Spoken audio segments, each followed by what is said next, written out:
Hello and welcome to The Exit presented by Flippa. This is a 30-minute podcast featuring amazing entrepreneurs who have been there and they have done it. The Exit talks to operators who have bought and sold businesses of all different sizes. You'll learn how they did it, why they did it, and get exposure to the world of exits. It's a world occupied by a small few, but accessible to many. And on this episode, I sit down with Stephanie Breedlove. She's currently a co-founder of Breedlove Capital. She's an incredible entrepreneur. She sold her company to care.com, and she walks through how HomePay was created from scratch with her and her husband, and going through the grind, absolute grind for the first couple of years before even getting a paycheck out of the company, and really focusing on full support of tax and payroll for these household-oriented care industry professionals. So it's a really fantastic story about how she started, and really great to learn how they grew the team and the emphasis on really focusing on the key performance indicators. She talks about the three that they monitor the closest, and retention being the top and most important, that I have always really tried to emphasize in any business venture that I'm in. And I always love learning about other people's KPIs, and seeing that retention was her number one tracked metric for HomePay. It's a really phenomenal story for you guys to listen. So definitely stick around through the entire interview here for all of the amazing knowledge that Stephanie drops for this interview. And without further ado, let's jump right into the interview here on The Exit with Stephanie Breedlove. All right, guys, today I am joined with Stephanie Breedlove, the co-founder of Breedlove Capital. How are you doing today, Stephanie? I'm great, Steve. How are you? And thanks for having me on.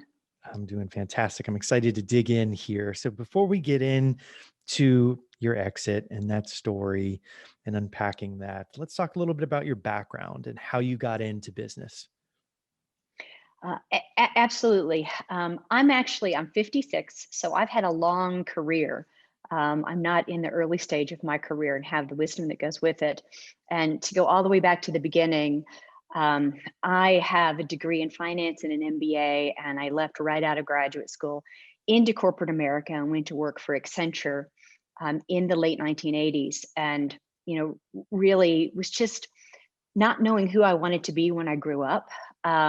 Early stages for women really trying to climb the corporate ladder. So there was a lot of unknowns in front of me. So I had no idea that I really wanted to be an entrepreneur and that it would be a good fit for me. Some people know in college or even in their first job that they're just earning their stripes so they can start something. And I did not have that at all. And the idea grew out of personal experience. I have two sons who are 17 months apart, who were both born while I was at Accenture without a maternity leave policy, and had to navigate that road all those years ago. And we hired a full-time nanny to be our third parent, and an idea began to grow that maybe we could start a business in the in-home care industry, helping with payroll, taxes, benefits, legal consultation for people who hire nannies in elder care. And that's where the idea sprung from personal experience. In 1992, we built a little test and launched in 3 states with some cobbled together software and spreadsheets. And in 1995, I took the leap as the first full-time co-founder of Breedlove Associates, which is today called HomePay by care.com, to try to scale the company national. And I have never looked back. I've been in the entrepreneurial space now for almost 30 years. And I got to figure out who I wanted to be when I grew up. Nice. Nice. Yeah, I love time and time again the stories of entrepreneurs at a young age. It is confusing. You're kind of being taught one thing in school, and it can kind of feel like you're a bit of an outsider at first, because you just want to solve problems and address all these problems that you're seeing around you. And it just feels like you're not doing something right. And it's always exciting when that clicks. And sometimes it's just, later on in careers that it clicks. But that's really cool that you got a chance to, experience that and click into addressing this pretty major problem of helping these in-home care people. So What was it like? You started with a couple co-founders. How big was the team and how fast did you grow it? So our story is not what you read about in the media. The media loves to sort of glorify. I started something in my garage, and 3 years later, I sold it for $1 billion. It was a 20-year journey, and it took very measured steps. So my husband is actually my co-founder. There are two co-founders. But I took the leap first because in 1995, the funding ecosystem doesn't look like it does today. There were barely angel investors, there was barely venture capital. We actually were bootstrap entrepreneurs. We had about $60,000 in the bank and we drew it down, and I took the leap first. And in the first year, it was just me. In the first 3 years, it was me and one other person. And then as the company began to break even, to reach that break even point, then we began to grow from there. And it actually took about 3.5 years to start to get even close to that break even point. I didn't draw a paycheck for the first 27 months. And I was able to do so because I could lean on a spouse's salary. And my husband was burning the midnight oil about 10 hours a week behind the scenes. So once we sort of broke even, then we just started taking those pace steps that seems very logical. It wasn't this big explosion. We went to a team of 5, and then we crossed that $1 million mark in revenue, and we began to form departments, and then we grew to 15 people, and then 25 people, and then 30 people, and then on from there. And that process took over 15 years, and lots of changes in the way we functioned, and the way we hired and the way we built a team. And it didn't happen overnight. Mhm, mhm. Yeah, it's definitely kind of a really surreal moment when you start supporting others, when you start bringing in employees, especially those first, 5, 10 people, having them relying on you. That feeling is both good and scary all at the same time. And I think that everybody out there listening, it's always important. And Stephanie mentioned that it can grow relatively quickly, but you can also control that growth, and feeling that scary feeling of putting the foot on the gas is a fun feeling and an exhilarating one. And ultimately, the end goal is hopefully something like what Stephanie goes through, and we can get into that now in terms of how you guys grew, how big the team was by the time the exit happened. And let's talk about how you came across the acquiring company. Yeah, and I will jump in first with your comment around the team, since we were talking about the growth. We were in an emerging industry, and so we probably could have been larger with more money faster at Mm, any given time. On the flip side, I will say that the in-home care industry, is not an industry, in which, for example, that the tech space has millions of people engaging in a particular product, and you have to meet that growth. We were largely working to create the growth. So, sometimes we were ready to grow faster than the industry was allowing us to. So I have to make that comment.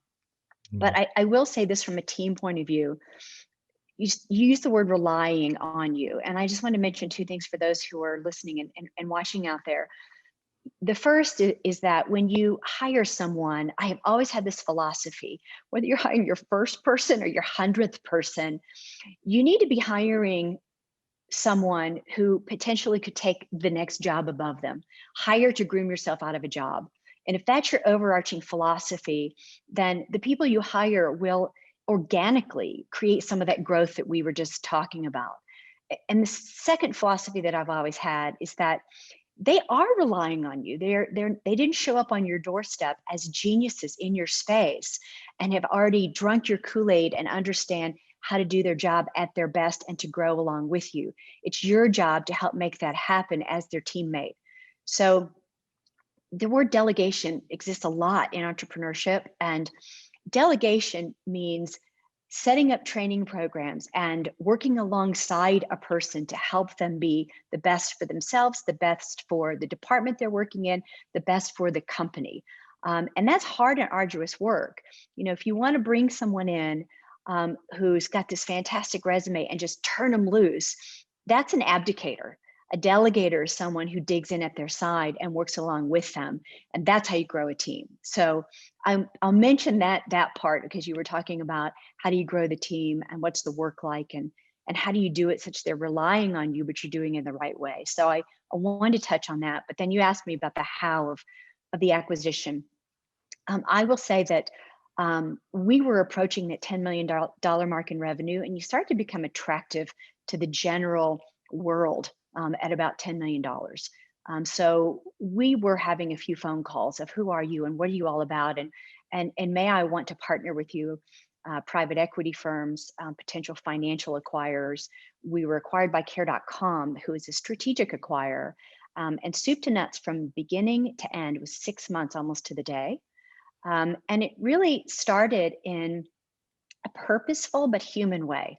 The CEO of Care.com was Sheila Marcello at the time. She was the founder. And she simply just picked up the phone and said, we play in the same industry. We had a marketing relationship in which we were providing content for their website, for their marketplace. And she just picked up the phone and said, I just want to know who you are. I've heard good things about you in the industry. We have this marketing relationship. We are VC backed. We think our next growth strategy might be an acquisition. And I just want to know who you are and where you come from and what you're all about. And we probably spent 6 weeks just on the phone talking to each other as two co-founders, as to owner operators, as to experts in the space, and often as to women. Nice. Just picked up the phone, gave you a call. That's fantastic. But that initial partnership, though, that marketing partnership, that foot in the door that you guys had, really led to that phone call. And I love digging in Absolutely. and seeing that. And you guys had developed that over the course of a couple of years, or how long were you guys in a relationship like Yeah, that? I was. That's probably a good mark. It was probably between one and 2 years, and I had not actually been involved in the relationship. It was more at our lower marketing team level, in which, on a monthly basis, we were providing content that they would post up on their website. But that brought that awareness all the way up to the board level. Wow. Yeah, I love how that can happen. Somebody just writing content on your team, like you said, in the lower tier of a marketing department can ultimately lead to something as huge as as the Care.com acquisition. That Exactly. that's Exactly. fantastic. So, in terms of the acquisition itself, um, how how long did it take, and did the entire team transition to the headquarters? What was the deal in terms of how the transition would take place? Okay, so I'll talk briefly about the 6 months that it took to get to the deal, and then what happened, in the days and months following. So I mentioned that it started with really just phone calls, and and to be honest, it wasn't a business conversation, except to sort of tell the history of how each of us had worked to grow our companies, and I think largely because they were looking for fit. We were going to be their first large acquisition, and they were looking for fit. And when we checked that box of kind of seeing the industry and the way you grow a business through the same lens, then it sort of became go time. And what happened from there is we went from getting to know each other to flipping the switch of let's start having serious conversations about whether or not we want to join forces and whether or not um, you know, Breedlove and Associates is ready and willing, and Care.com is ready and willing to make an acquisition happen. So we went from getting to know each other to let's do a deal. Mhm. And we signed NDAs and we started sharing information. And I will say to the listeners out there, if you think that an exit is in your future or you'd like for it to be in the forthcoming years, do the work to be really organized, documented, historical about your information. Because when someone asks for your operational information, your financial information, and you're cobbling things together, it doesn't bode well in the negotiation process. So we were a very buttoned up company. We had made sure that we were ready for this kind of a next. And we started sharing information. And from there, we actually started to talk pretty quickly about, the total consideration of what the range was that Care.com was willing to offer and what the range was that we were willing to accept.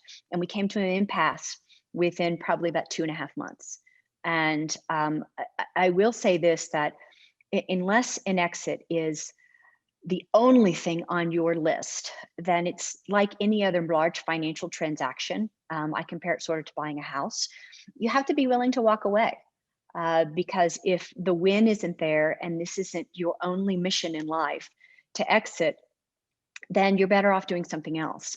And we were not close enough in range, and we were going to pay a lot of money to lawyers and accountants to argue over getting into the right range. And I didn't feel that that was a good use of my time and distraction from growing my company.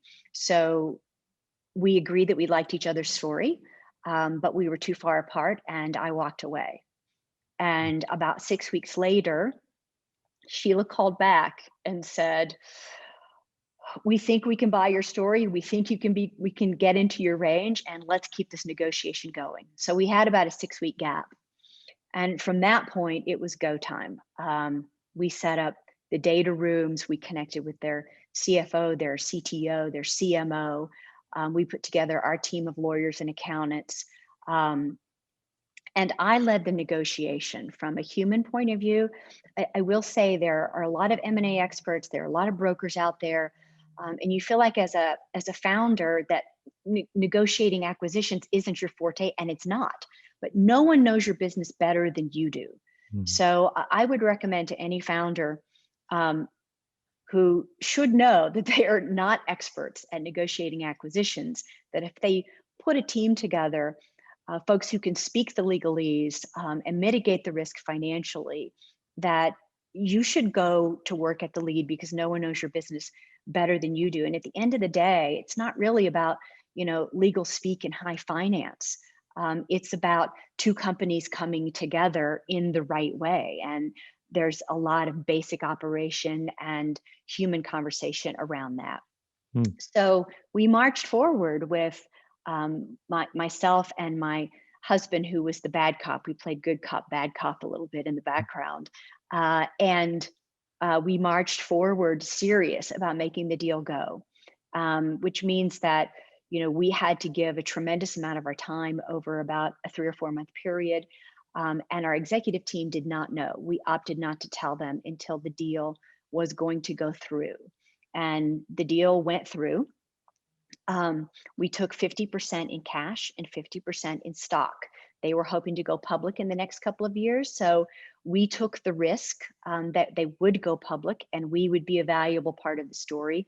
And we would actually either break even, lose a little at best, or have a stock value slightly higher than our total consideration. And we ended up just slightly above, which is a great story.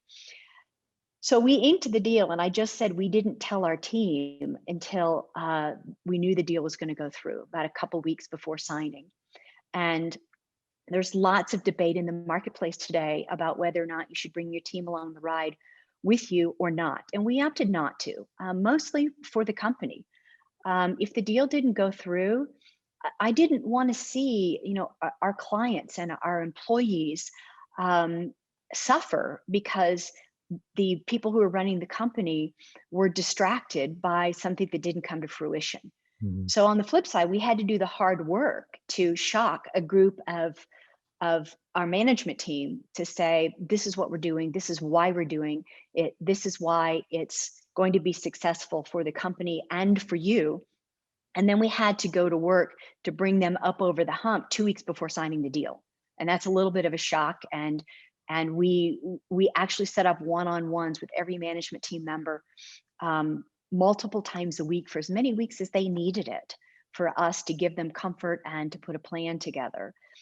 And so what happened then, you have to pick when you're negotiating what your priorities are. You can't have everything. You have to compromise. You have to win on certain things that are vital to you, and you have to give on certain things that aren't quite as vital. And one that was vital to us was to leave the company intact in Austin, Texas. The headquarters of Care.com at the time was Boston. It's now in Austin. Both companies are there together. And that was one tenant in the negotiation that we won. So we stayed in Austin. The two founders stayed for 2 years with a 2-year earnout to help shepherd the larger company going public, the transition, and really creating what we hoped would be called just the Austin office of Care.com. So there was a lot of work to do to join forces with another company, but the team stayed completely intact. And as a matter of fact, within 3 or 4 months of acquisition, we moved from 12,000 square feet of space to 27,000 square feet of space in anticipation of huge growth in Austin, which was a real uplifting experience for the company and our team. Mm-hmm. Wow. Wow. I love that you had the actual geography in the deal that you wanted it to be in Austin. I think that's really unique to make sure that the employees were very, very much taken care of. I like that because that's very much aligned and making sure that all of your executives and management and everybody are taken care of throughout the transaction, because it can be very scary for people on the team that hear something like, hey, we're selling the business. It can be very chaotic at times. So that's really good to hear that you had that geographic kind of added into the agreement there. So one of the things that I'm always really fascinated by is KPIs, or key performance indicators, that people track. And a lot of people out there, maybe young entrepreneurs that are just getting started, maybe they're thinking about selling their business. When you were operating, let's say early days all the way to the later days when you were about to sell the business, what were some of the things that you were tracking in your business specifically, that maybe they don't have to be universally, that everybody can track because everybody's business is different, but what were Right. you guys specifically tracking? Okay. Well, I will say that tracking is never overrated. It's even worth tracking something that becomes kind of useless and not worth the time. So we were big at tracking a lot, but at a high level, in an overarching way, we had 3 KPIs. Really, we had one huge KPI, and the other 2 fell underneath. That I have to say, we tracked from the day of inception, until the day of acquisition, and I'm sure they are still using the same ones. And the number one at all costs is not as financial as you would think. It's client retention. If you are fortunate to have recurring revenue from a client base, because that is just such a golden business model, which we did. We had recurring revenue. Each client represents average recurring revenue, and they're the most cost-effective way to grow a company if you can retain a client. And if you're retaining a client, then you know that you're making all the right decisions around value. I mean, down to, are you bringing value in some way to their daily life that they feel like they can't go without you? And if you don't have recurring revenue, every business has client retention. It's repeat sales. If you want someone to ensure that they buy every month on their own, or if you're a large ticket item, if they buy that once, they're going to buy it again. For example, car sales. So a client retention is common to every business, just how you define it. And I'll give you an example of why this was so important to us and kind of what it drove. In our industry, in the payroll and tax industry, and our particular competitors in the in-home care space, client retention averaged about 18 to 24 months. Ours averaged about 42 months. So the number one KPI is client retention. As a matter of fact, our first client stayed 20 years. The second 2 I mentioned, there were other 2. Yeah, 20 years from inception, when he had babies and had a nanny, to household management, to personal assistant by the time the kids were gone. We evolved with him. We had enough value in his daily life for him to keep us. The other two, though, follow along. One is growth, year over year growth. Hmm. I believe in longer term growth tracking so you can give your strategies time to play out, success or failure. And the second is profitability. I mentioned we were a bootstrap company, so we had to grow out of profitability. And those two are often in conflict with each other. It takes money to grow, um, yet profitability is a true testament of stability of your company. And the balance between those two, I think, is where good decisions get made. Hmm. Well said. Well said. So the finale question I like to ask everybody is, knowing what you know now, what would you tell Stephanie 10 years ago? Oh, I think the main thing I would say, which everyone knows this, and it may sound a little cliche, is don't sweat the small stuff. Hmm. Stay focused on the big picture, the long term, um, the who you want to be and where you want to go personally and professionally over a long period of time. Um, if you are an entrepreneur and you have a family, which I did, my children were toddlers when I took the leap.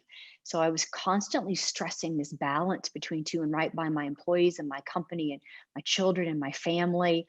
And I realize now, if I look back, if I feel like I had a good overall compass and was making good overall decisions, and over time, 1 year, 2 years, 3 years, could see the results, then just march to that drummer, not the one in the moment of crisis. So I think my cliche recommendation is don't sweat the small stuff.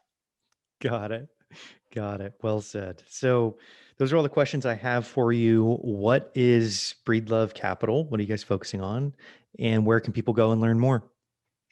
Happy to share. So, Breedlove Capital is my latest endeavor. We've only been in business for a couple of years. I had a gap when we sold the company, and I jumped full force into supporting women in entrepreneurship. And just wanted to mention that I have a book on the market. It's been fortunate enough to be an Amazon bestseller called All In. And it's about the entrepreneurial journey, just both professionally and um, personally. And I'm mentioning that because my publisher is allowing me to do a book giveaway right now. And if anybody would like a free signed copy of the book, just email me at stephaniebreedlove@gmail.com. That's first name, last name. stephaniebreedlove@gmail.com with your name and address, and my team will send you a copy. Um, from that, I've been doing a lot of mentoring and investing in the startup space. And that led my husband and I to Breedlove Capital.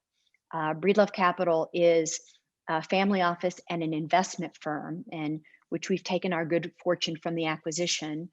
And we are primarily focused on investing in the entrepreneurial space, a little bit in the startup world, mostly in kind of mid-stage businesses starting to scale.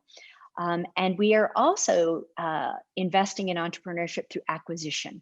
Entrepreneurship isn't just startup, and we are in the space of working with brokers and vetting and doing due diligence on the acquisition of companies between 3 and 9 million in revenue, kind of a smaller, a lower space than most private equity firms focus on, who've got founders who have the ability to take the business to the next scale, but maybe don't have the mentorship or the funding. So entrepreneurship through investment and acquisition. And you can find me personally on LinkedIn. Very cool. Very cool.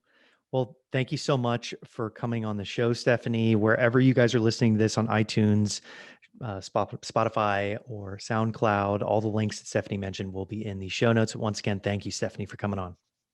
My pleasure. Thanks a lot.